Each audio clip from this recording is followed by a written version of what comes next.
বিসমিল্লাহির রহমানির রাহিম। আসসালামু আলাইকুম ওয়া রাহমাতুল্লাহি ওয়া বারাকাতুহু। মাটির নিচে লুকানো দোয়া, এক কবরের অলৌকিক কাহিনী। প্রিয় ভাই বোন বন্ধুগণ, রাতটা ছিল অদ্ভুতভাবে নিস্তব্ধ। গ্রামের শেষ প্রান্তে পুরনো মসজিদটার পাশে অবস্থিত ছোট কবরস্থানটি যেন আজ আরও নীরব। বাতাসে হালকা ঠান্ডা, দূরে কুকুরের ডাক, আর মাঝে মাঝে পাতা নড়ার শব্দ সব মিলিয়ে এক ধরনের রহস্যময়তা ছড়িয়ে আছে। এই গ্রামের নাম দারুল আমান। নামের মতোই এখানে আগে শান্তি ছিল, কিন্তু গত 1 বছর ধরে যেন সব উল্টো হয়ে গেছে। একের পর এক অদ্ভুত ঘটনা ঘটছে। রাতে মানুষের কান্নার আওয়াজ শোনা যায়। কবরস্থানের পাশে কেউ গেলে বাতাস ভারী হয়ে যায়। এমনকি কয়েকজন সাহসী যুবক নাকি কবরের ভেতর থেকে আলো বের হতে দেখেছে। গ্রামের ইমাম সাহেব মাওলানা ফজলুল করিম বলতেন, ভয় পেও না, আল্লাহর জমিনে কোনো অশুভ শক্তি স্থায়ী নয়। হয়তো এখানে কারো দোয়া মাটির নিচে চাপা পড়ে আছে, যা আল্লাহ এখন প্রকাশ করতে চান। কেউ তার কথার অর্থ বুঝতে পারত না, কিন্তু শীঘ্রই সবাই জানতে পারল, সত্যি মাটির নিচে লুকানো এক দোয়াই ছিল সব রহস্যের চাবিকাঠি।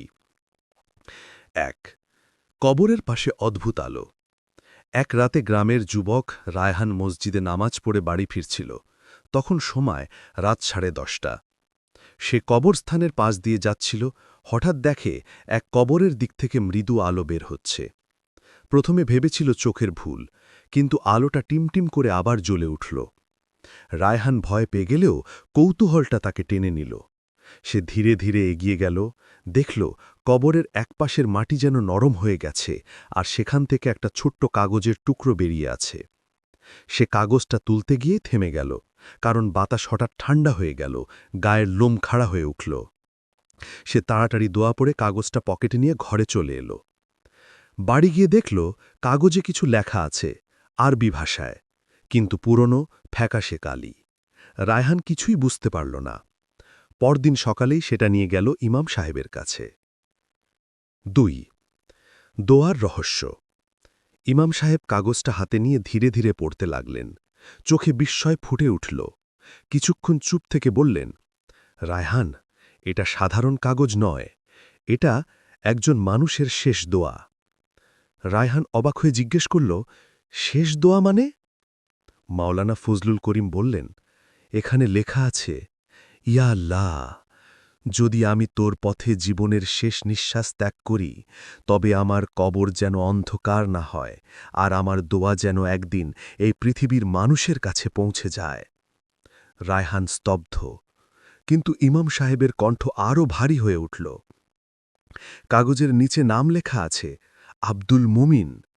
তিনি ছিলেন এই গ্রামেরই মানুষ, বহু বছর আগে শহীদ হয়েছেন। ৩.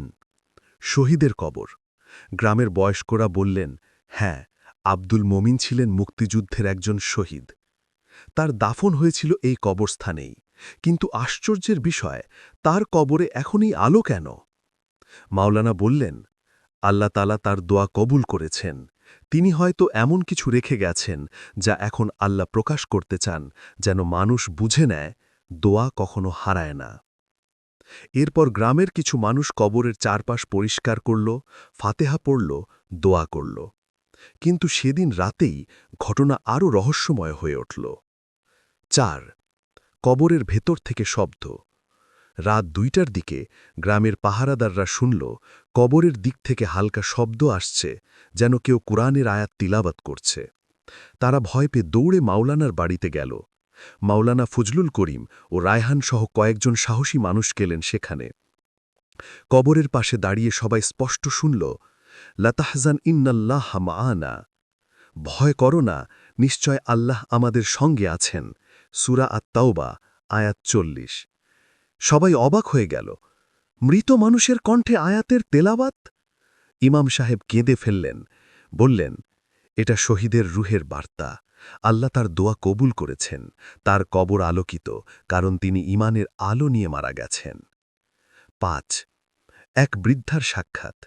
পরদিন সকালে গ্রামের এক বৃদ্ধা আম্মা হাফসা বললেন তিনি ছোটবেলায় আব্দুল মোমিনকে চিনতেন। তিনি বললেন, ওই ছেলেটা সবসময় বলতো, আম্মা, আমি যদি শহীদ হই আমার কবর যেন মানুষের দুয়ার জায়গা হয়। হাফসা আম্মা কাঁদতে কাঁদতে বললেন, মৃত্যুর আগের রাতে সে কাগজে কিছু লিখেছিল, বলেছিল এটা মাটির নিচে রাখো। আমরা ভেবেছিলাম এটা তার বিদায়ের চিঠি, তাই কবরের পাশে পুঁতে দিয়েছিলাম। সবাই স্তব্ধ হয়ে গেল। মাটির নিচে পোতা সেই কাগজটাই ছিল তার শেষ দোয়া। 6. দোয়ার প্রভাব। এরপর থেকেই গ্রামের পরিবেশ বদলে গেল। যেদিন সেই কাগজ বের করা হলো, সেদিন থেকেই কবরস্থানের পাশে নামাজ আদায় শুরু হলো। গ্রামের তরুণরা আর রাতে ভয় পেত না। একদিন এক অসুস্থ শিশু, যার চিকিৎসায় কিছুই কাজ করছিল না, তাকে নিয়ে তার মা ওই কবরের পাশে দোয়া করতে এলেন। সবাই ফাতেহা পড়ল, আল্লাহর কাছে আরোগ্য প্রার্থনা করল। আশ্চর্যের বিষয়, পরের দিনই শিশুটি অনেকটা সুস্থ হয়ে গেল। মানুষ বুঝতে পারল এটা কোনো অলৌকিক কবর নয়, বরং এক মুমিনের দোয়ার বরকত, যিনি আল্লাহর পথে প্রাণ দিয়েছেন। 7. আল্লাহর ইচ্ছায় দোয়ার জাগরণ। ইমাম সাহেব এক খুতবায় বললেন, ভাই ও বোনেরা, দোয়া কখনো নষ্ট হয় না। মাটির নিচে থাকলেও সময়ের পরিক্রমায় আল্লাহ তা প্রকাশ করেন। এই কাগজ তারই প্রমাণ। হয়তো এই দোয়া আজ আমাদের ঈমান জাগানোর জন্যেই আল্লাহ প্রকাশ করেছেন। তিনি আরও বললেন, আব্দুল মুমিনের দোয়া আমাদের মনে করিয়ে দিল, দোয়া শুধু মুখের উচ্চারণ নয়, এটা হৃদয়ের কান্না। যদি কারো দোয়া আল্লাহর দরজায় পৌঁছে যায়, তবে 100 বছর পরেও তা আলোর মতো ফিরে আসে। 8. রায়হানের পরিবর্তন। রায়হান, যে প্রথম কাগজটা খুঁজে পেয়েছিল, সে নিজেও বদলে গেল। আগে সে নামাজে অলস ছিল, এখন সে নিয়মিত মসজিদে যায়। সে বলে, আমি দেখেছি এক শহীদের দোয়া এখনও আল্লাহর দরবারে জীবন্ত, তাহলে আমি কেন দুনিয়ার মোহে ভুলে থাকব? রায়হান নিজের জীবনের লক্ষ্য বদলে ফেলল। সেই ইসলামিক শিক্ষায় পড়াশোনা শুরু করল। গ্রামের অন্য তরুণরাও তার অনুসরণ করল। এক সময় দারুল আমান গ্রাম সত্যিই আবার শান্তির গ্রামে পরিণত হল, যেমন তার নামের অর্থ। 9. শেষ প্রমাণ। কয়েক মাস পর মৌলানা সাহেব ও রায়হান আবার সেই কবরের পাশে গেলেন। আশ্চর্য, যেখানে কাগজটা পাওয়া গিয়েছিল সেখানে এখন একটি ছোট ফুল গজিয়েছে। মধ্যরাতে হালকা আলো ছড়ায় এমন এক সাদা ফুল। মৌলানা বললেন, এটা আল্লাহর পক্ষ থেকে রহমতের নিদর্শন। হয়তো এই ফুলই প্রতীক যে দোয়া মাটির নিচে চাপা পড়ে থাকলেও একদিন ফুল হয়ে ফোটে। রায়হান নীরবে তাকিয়ে রইল সেই ফুলের দিকে।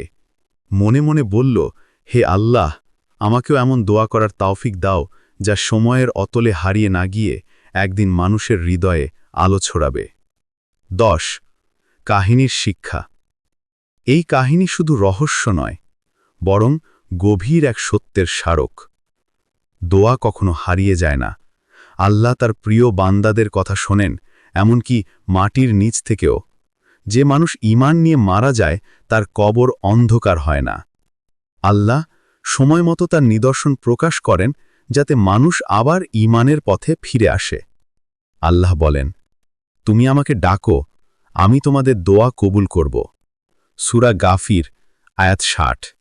রহস্যের পর রহমত, এক নতুন আলোর সূচনা।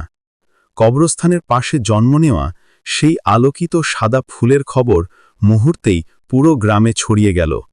কেউ বলল এটা শহীদের বার্তা, কেউ বলল আল্লাহর এক নিদর্শন। কিন্তু ইমাম সাহেব সবাইকে সাবধান করলেন, এই ফুলের দিকে তাকিয়ে ইবাদাত করো না, এটি নিদর্শন মাত্র। ইবাদাত একমাত্র আল্লাহরই প্রাপ্য। তারপর তিনি যোগ করলেন, তবে আমরা এ থেকে শিক্ষা নিতে পারি যে দোয়া ও ঈমানের আলো কখনো নিভে যায় না। রায়হান প্রতিদিন ফজরের নামাজের পর সেই ফুলের পাশে গিয়ে বসত, কুরআন তেলাওয়াত করত আর নিজের জীবন নিয়ে ভাবত। তার ভেতরে যেন নতুন এক আলো জেগে উঠেছিল। 12. রায়হানের স্বপ্ন। এক রাতে রায়হান এক স্বপ্ন দেখল, এক বিশাল বাগান সবুজ আলোয় ভরা। সেই বাগানের মধ্যে দাঁড়িয়ে একজন তরুণ, যার মুখে শান্তির হাসি। তিনি বললেন, রায়হান, ভয় পেও না। আল্লাহ তোমাকে বেছে নিয়েছেন মানুষের ঈমান জাগানোর কাজে। রায়হান অবাক হয়ে জিজ্ঞেস করল, আপনি কে? তরুণটি হেসে বললেন, আমি আব্দুল মুমিন, যে দোয়া মাটির নিচে ছিল। আমার দোয়া এখন তোমার হাতে। রায়হান ঘুম থেকে উঠে কাঁদতে লাগল। তার মনে হল যেন আল্লাহ তাকে এক দায়িত্ব দিয়ে দিয়েছেন। ১৩ কবরস্থানে দোয়া মাহফিল। ইমাম সাহেব ও গ্রামের প্রবীণরা সিদ্ধান্ত নিলেন, প্রতি শুক্রবার কবরস্থানের পাশে ছোট একটা দোয়া মাহফিল হবে। কেউ নিজের পাপের জন্য কান্না করত, কেউ নিজের ভবিষ্যতের জন্য দোয়া করত, কেউ আবার শহীদের জন্য ফাতেহা পড়ত। এক রাতে মাহফিল চলাকালীন হঠাৎ বাতাস বয়ে এলো, কিন্তু তা ঠান্ডা নয়, বরং যেন মিষ্টি এক গন্ধে ভরা। সবাই তাকিয়ে দেখল, সেই সাদা ফুলটা আবার ফুটেছে, আর তার আলো আরও উজ্জ্বল হয়েছে। ইমাম সাহেব আবেগে কণ্ঠ ভারী করে বললেন, আল্লাহর রহমত নেমে এসেছে। শহীদের দোয়া আজ এই গ্রামের প্রতিটি হৃদয়ে জীবন্ত। ১৪ হারিয়ে যাওয়া শিশুর গল্প। একদিন গ্রামের এক শিশু নাম আমিনুল হঠাৎ হারিয়ে গেল। তার মা কাঁদতে কাঁদতে মসজিদে এলেন। সবাই মিলে দোয়া করল। রায়হান মায়ের পাশে বসে কাঁদতে কাঁদতে বলল, হে আল্লাহ, যেভাবে আপনি এক শহীদের দোয়া প্রকাশ করেছেন, তেমনি আজ এই মায়ের দোয়া কবুল করুন। রাতে গ্রামে মাইক দিয়ে ঘোষণা হল, শিশুটি পাওয়া গেছে ১ কিলোমিটার দূরের জঙ্গলে অক্ষত অবস্থায়।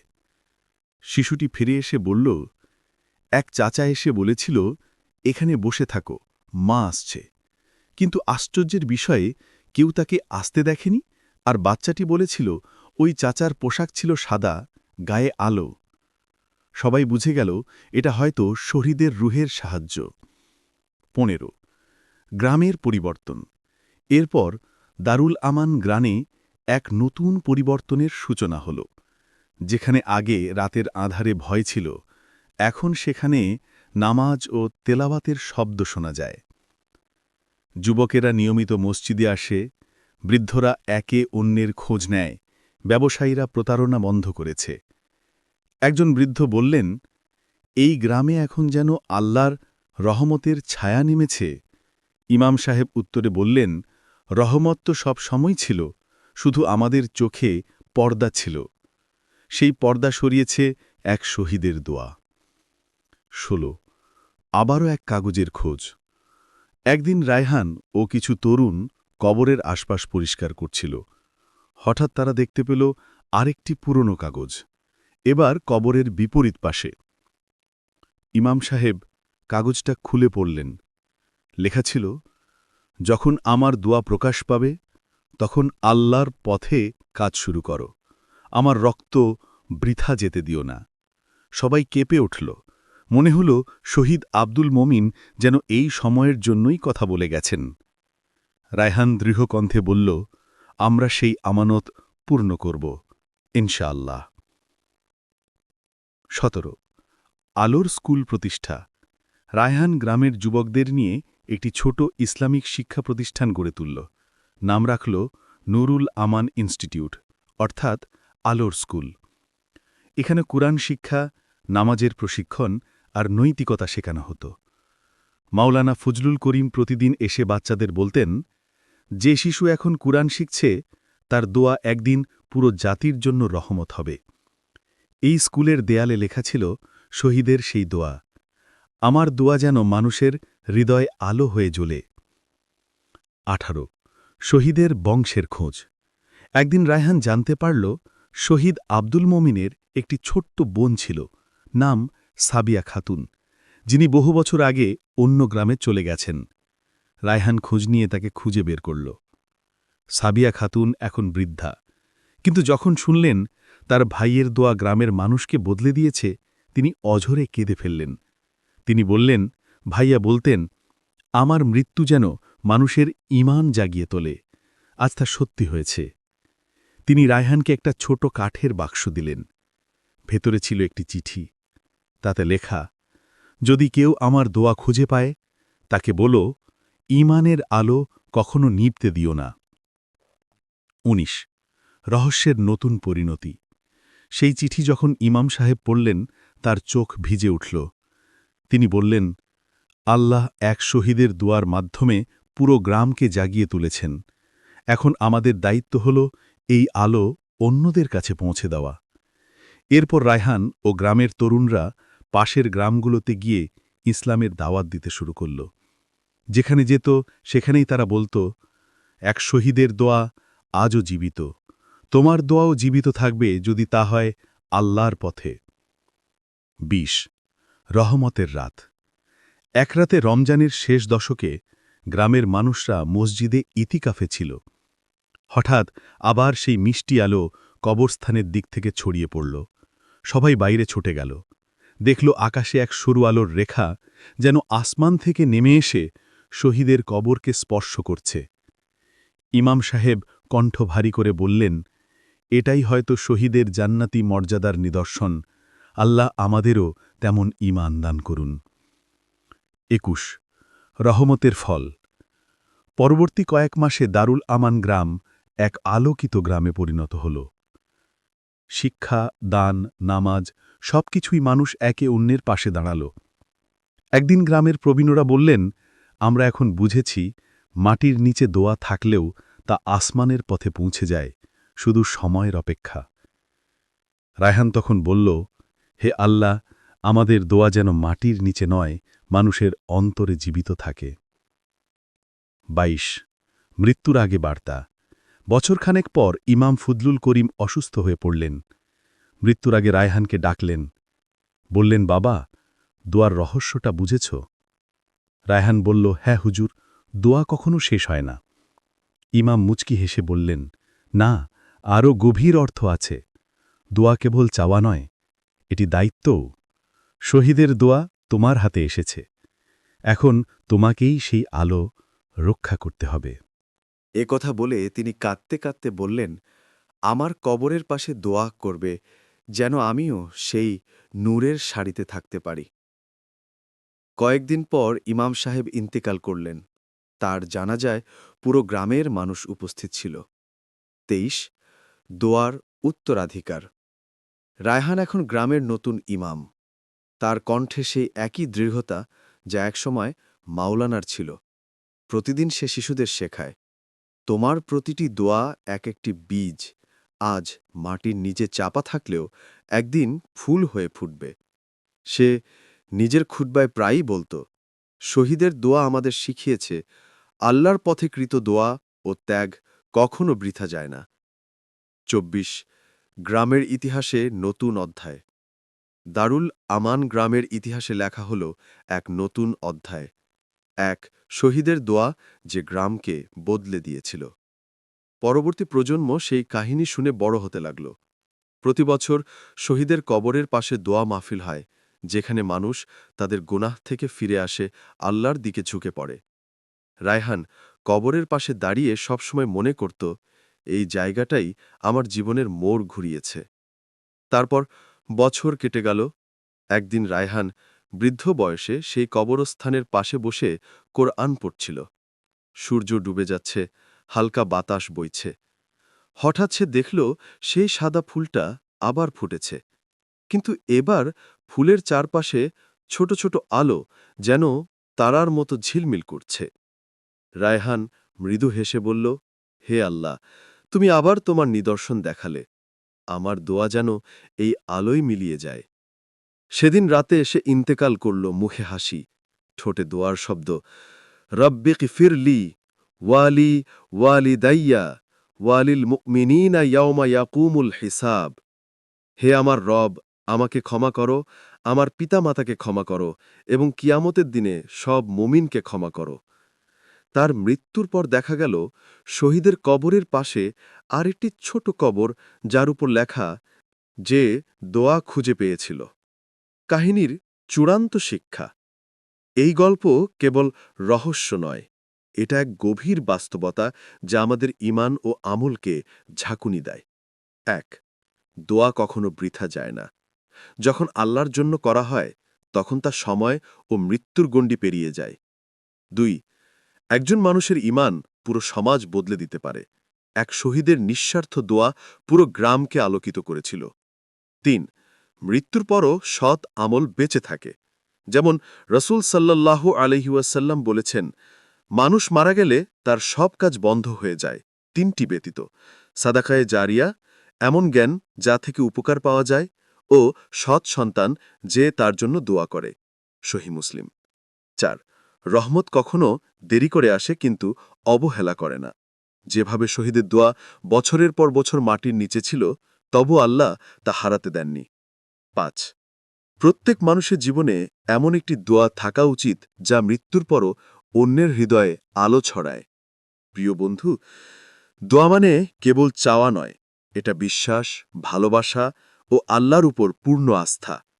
যদি কারো দোয়া হয় বিশুদ্ধ, ঈমান ভরা আর মানুষের কল্যাণের জন্য, তাহলে তা মাটির নিচেও আলো ছড়ায়, সময় পেরিয়ে রহমত হয়ে ফিরে আসে।